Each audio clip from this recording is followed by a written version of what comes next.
Hi, I'm Dr. Lana Melendres-Groves, and I'm the medical director for the Pulmonary Hypertension program at the University of New Mexico. It's my pleasure to be here today with you all talking about an honest dialogue when working together in pulmonary hypertension care. This is all about the doctor-patient relationship. First, let me provide the following disclaimer. This presentation is sponsored by and made on behalf of United Therapeutics. Speakers are compensated by UT. This presentation is for educational purposes to aid the doctor-patient relationship and is not a substitution for your doctor's advice. Always discuss any questions you may have with your healthcare provider. When I say this out loud, I think it's pretty obvious. Your relationship with your doctor is important. But this just is not something that we typically talk about. When you have a good relationship, you find that you're able to optimize the potential for your success. But what happens when maybe that relationship isn't quite as good?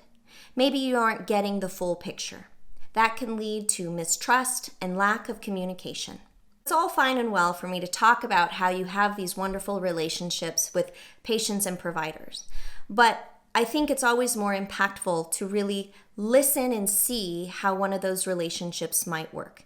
Now remember, everybody is very individualized, but I had an opportunity to meet up with one of my patients, Haley, and we talked about what her journey has looked like within our program. I hope that this video and our conversation will be meaningful to you and you will be able to take away something that will allow you opportunities with your providers. So let's go ahead and get to that conversation. Haley, it's such a pleasure to see you today. I know we're in a little bit of a different space because typically we would be in clinic together, but I think that today is going to be such an exciting opportunity to have a conversation that hopefully will resonate with many other patients and caregivers. And so before we get started, I guess probably we should tell everybody who we are.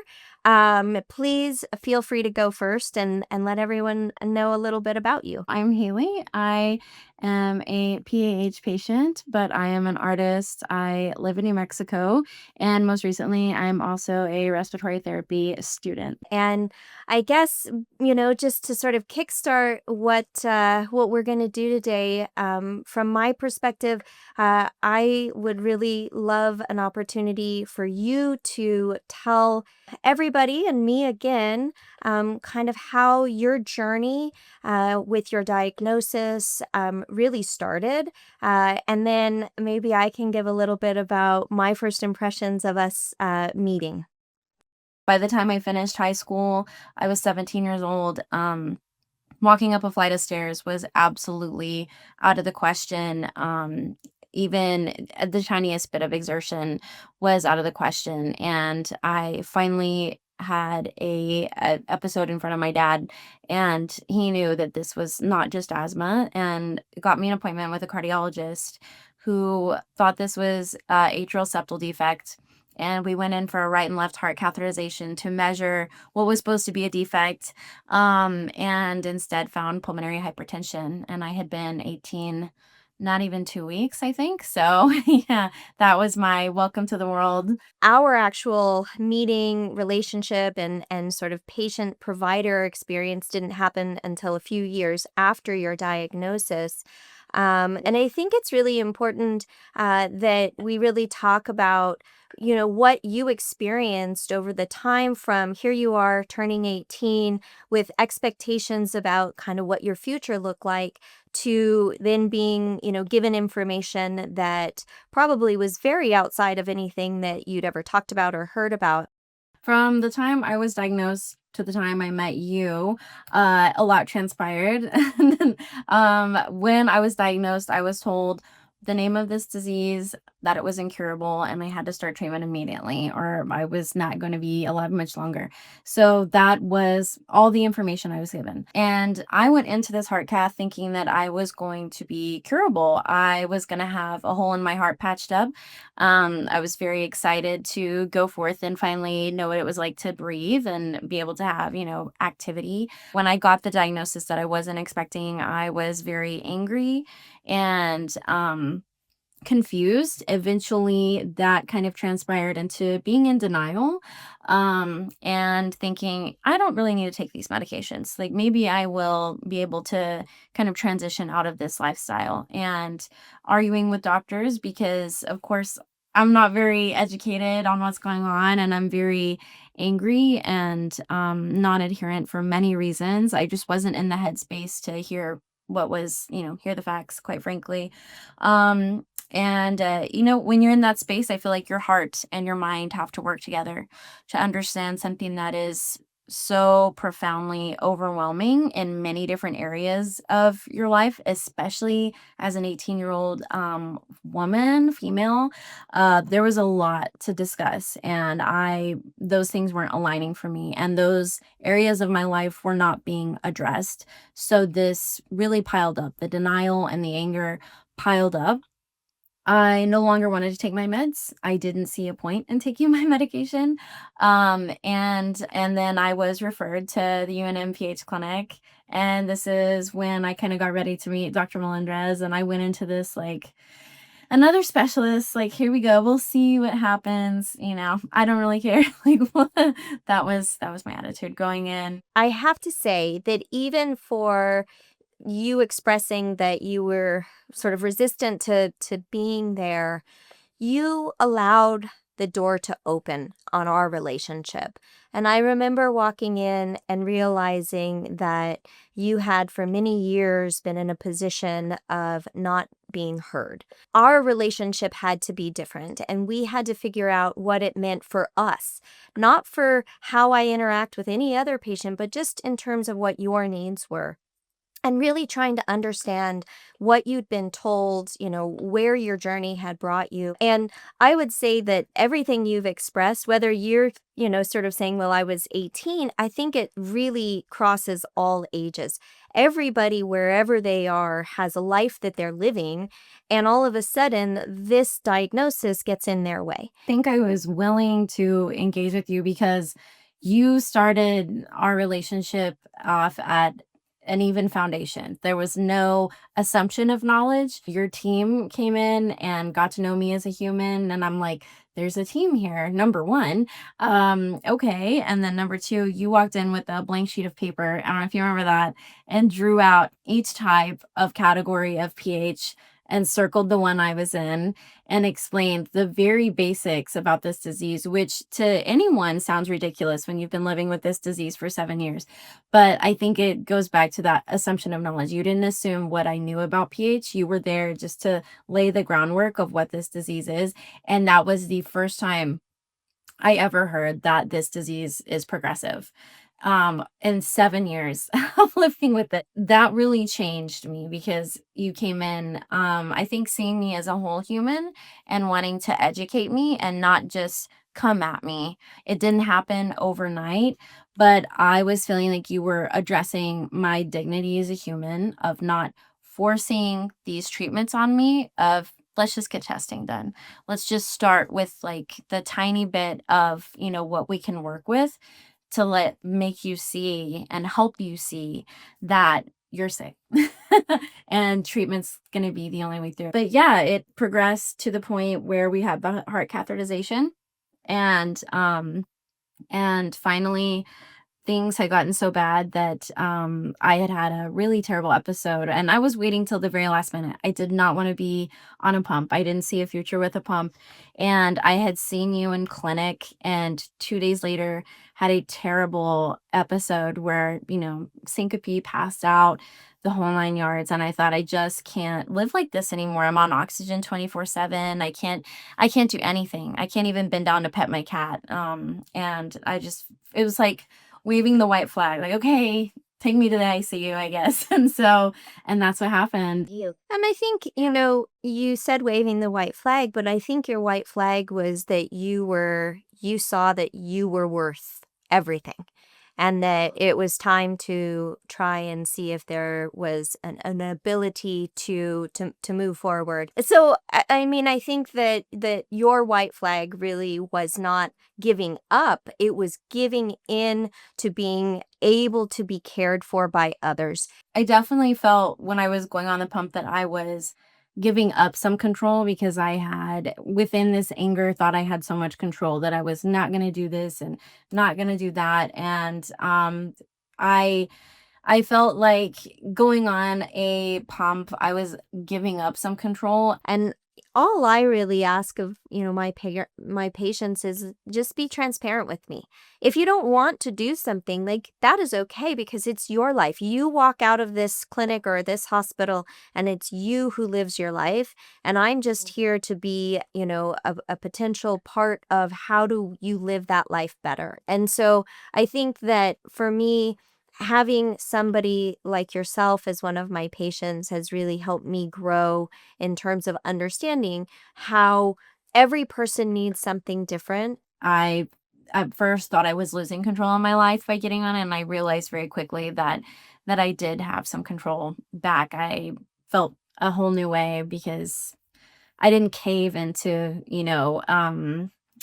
this decision making. I really was able to, um, I don't know, walk into it very hesitant, but very educated, at least, and willing to give it a try. I look at every one of my patients as a separate and individual relationship, and just like any relationship we have in our lives, it has to be both individuals or groups that are willing to work together. I think in the medical space, we often call it a shared decision making.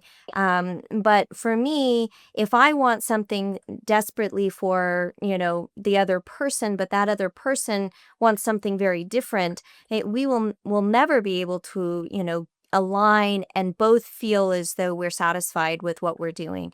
And you were always very transparent, and you were always looking about information. I felt very safe to be myself and express my concerns in your clinic right off the bat.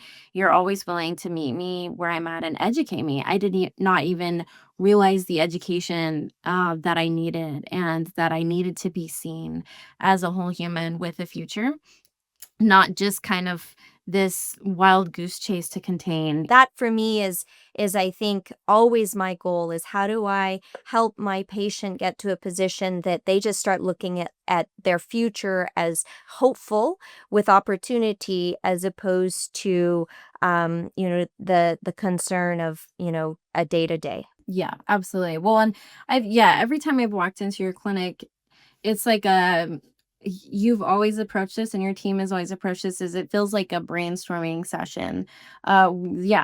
Shared decision making is the main player in the room of, what are my goals? What do you guys see for me? I feel like our relationship works so well because we see the humanity in each other. It's never been about your team walking into the room to kind of decide what's going on for me. It's very much so I'm there to decide my future too. You have always approached this as education based and hearing me out as a whole human.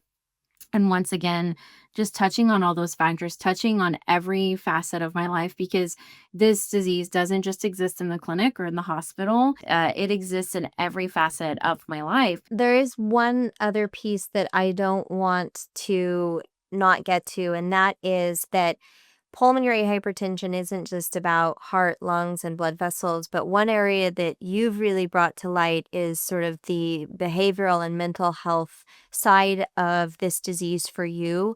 That really is a passion of mine in terms of my patients because someone's headspace really is so meaningful in how they will be able to receive information and be part of it. I want you to maybe share just a bit about how you came to that and, things that you've done along the way to really put yourself in a place of being able to be engaged. Yeah, well, your clinic was very crucial in that approach with me because I didn't realize how much of an issue that was on my headspace. I was completely not in the headspace to be an active participant in my healthcare. When I started seeing a trauma-based therapist and I started painting how I felt and started working through what I had been through and getting comfortable trying to trust my body again, rebuilding that relationship with my body. and with healthcare was absolutely crucial, and finding some sense of respect for the body that I was put in, because I think we spend a lot of time being angry. So that really improved my headspace and made me very comfortable with him, even though it's still scary. That's for everybody, no matter what's going on with you.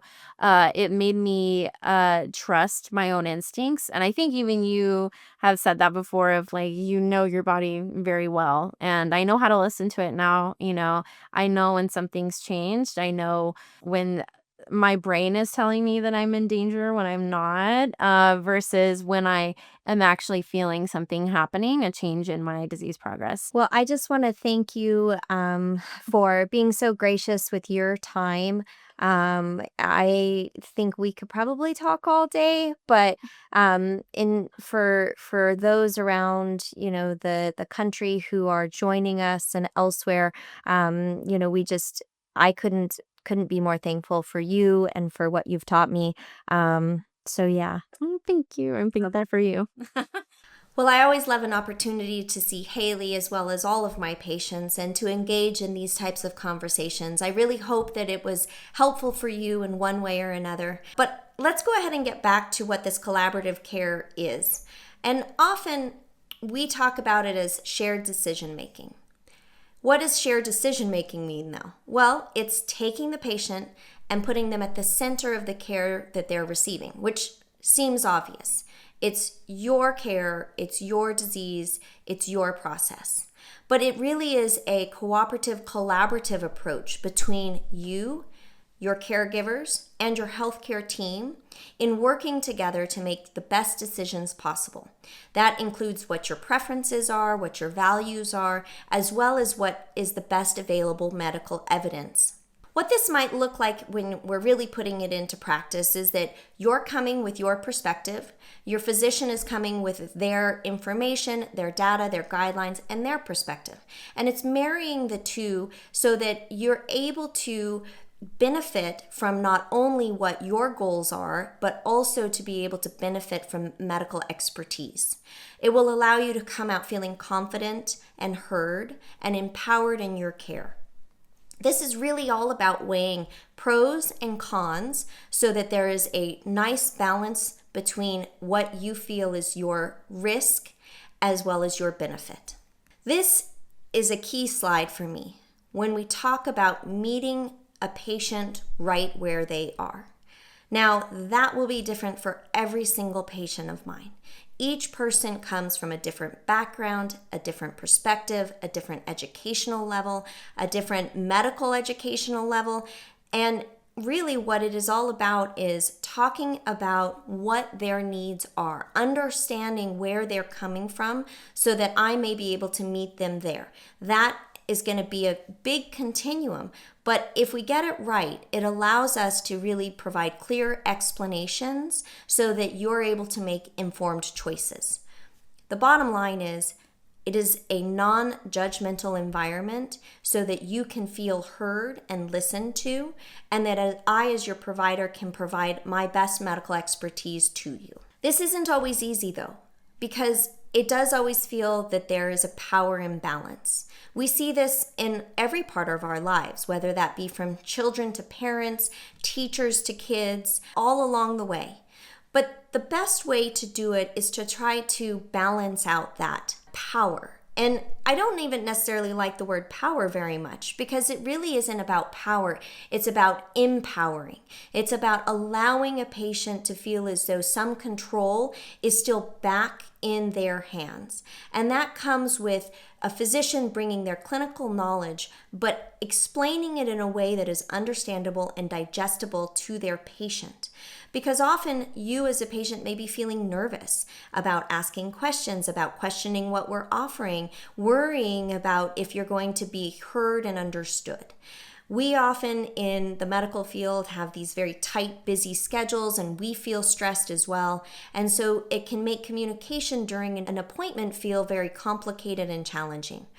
Because PAH is a very complex disease, it's really important that we both slow down, that we take the time that's necessary so that if we put the time in at the beginning where someone is understanding what we're trying to explain and they're able to express their feelings, then our journey becomes much smoother. It becomes transparent and open, which is really what we're asking for. And we're asking you as patients to speak up, to ask those questions, to share your ideas. Sometimes we feel like maybe that's not the case. Maybe us as providers are wanting to be collaborative, but maybe my patient isn't, or vice versa.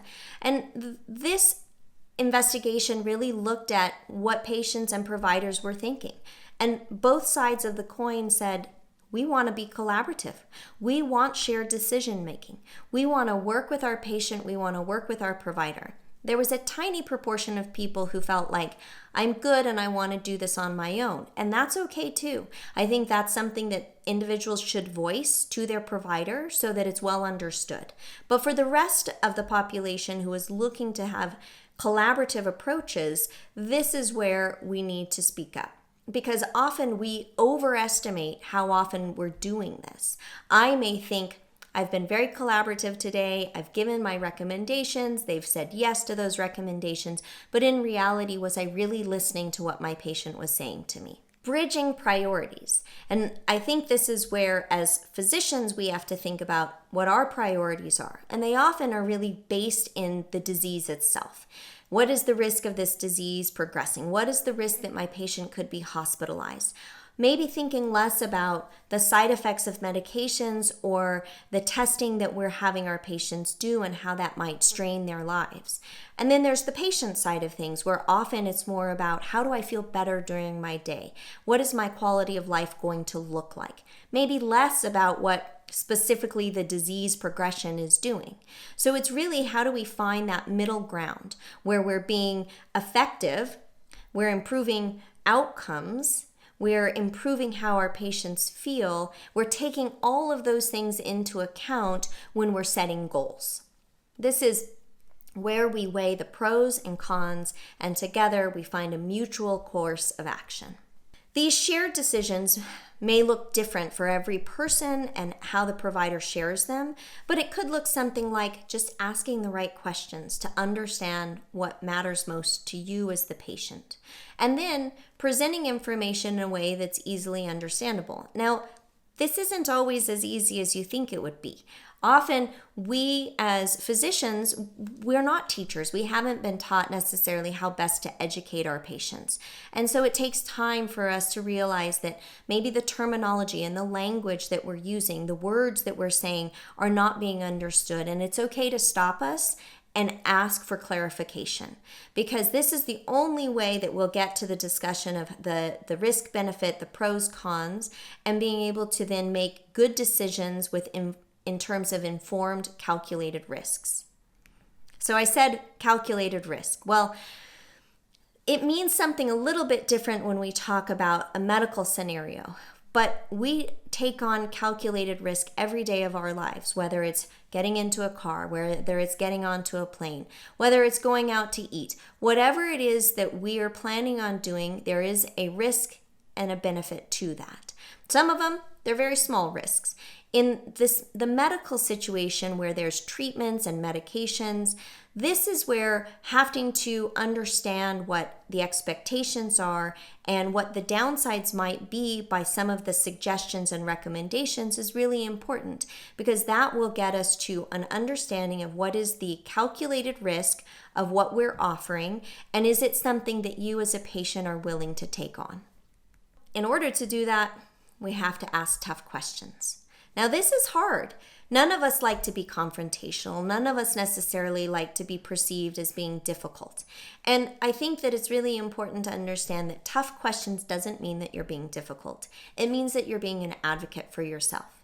Asking questions at every appointment. Your curiosity may guide your care. If you don't remember some of those questions in the moment, most people have a pen and paper or a phone or something that they can jot down those questions. Bring them into your appointment. Ask your provider to explain so that you can understand what it is you're doing and what your journey looks like. That is being an advocate for yourself. And often I find that my patients even are concerned about saying that they're angry or they're frustrated. That's part of living our lives. And it's important that I understand that there's a frustration, because only if I understand that there's a frustration or anger or sadness can I try to address that. This is, for me, where as a patient, you have the ability to be your own best advocate.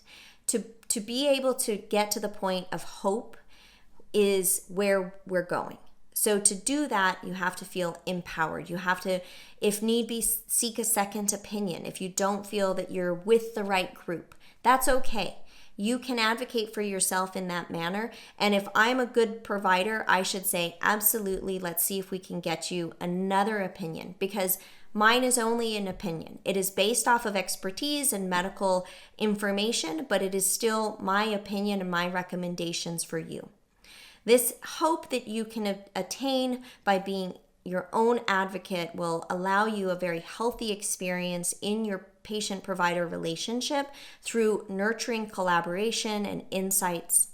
What does that empowered path look like going forward? Well, not only are you asking tough questions, but you continue to educate yourself. You ask for resources that you might be able to go to that are reliable.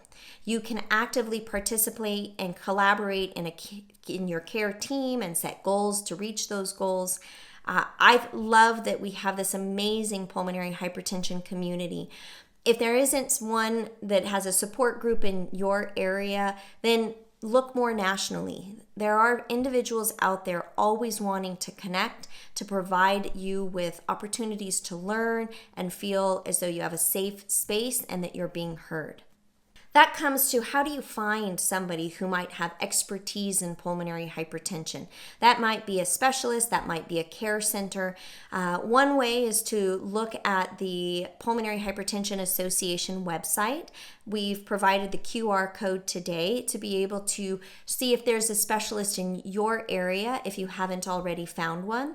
This will allow you a dedicated healthcare team along your journey in your care.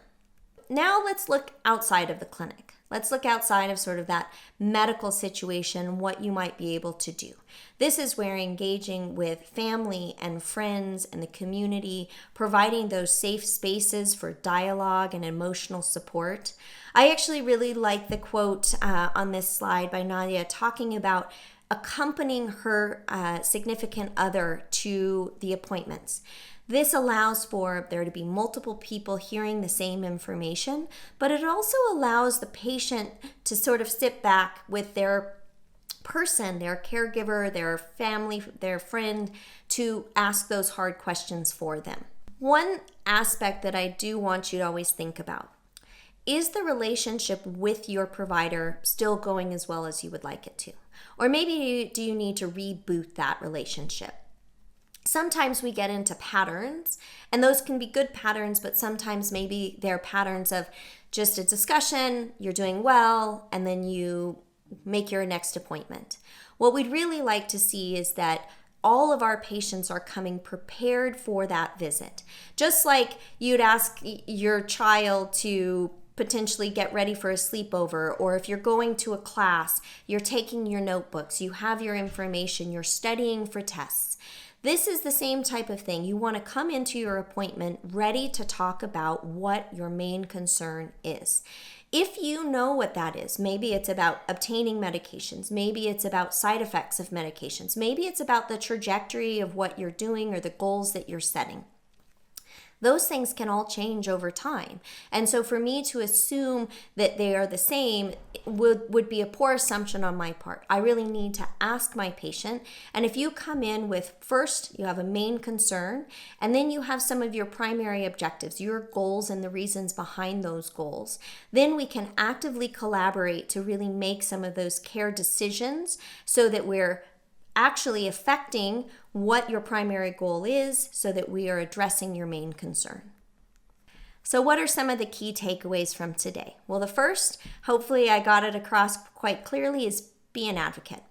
Advocate for yourself. Your voice matters. You have the right to be heard. You have the right to be listened to, and you have the right to be respected. Those things are first priority. Next, make sure you're ready to co-plan when it comes to your treatment and your care. This is weighing pros and cons. I wish I could say that every single time I make a recommendation, there is only a benefit, but we know that that isn't always the case. So weighing those out to be able to decide the path is really important. Third, leverage your support system. Really, whether that's your care team, whether that's other healthcare providers, maybe that's extended care teams or family, friends, really lean on them so that you have an ability to sort of protect yourself and have that space that you need to make good decisions. Last, don't settle. Insist on being part of that decision-making table. I know that can feel scary, especially because you may not have a medical background, but we should be talking to you in a manner that allows you to participate so that we can collaborate. If you don't feel comfortable, make sure you speak up, and if need be, seek a second opinion. Well, let me say thank you. It's been such a pleasure, and to gain more information, please visit www.pahinitiative.com. Or you can connect with us on social media. I hope you have a wonderful day.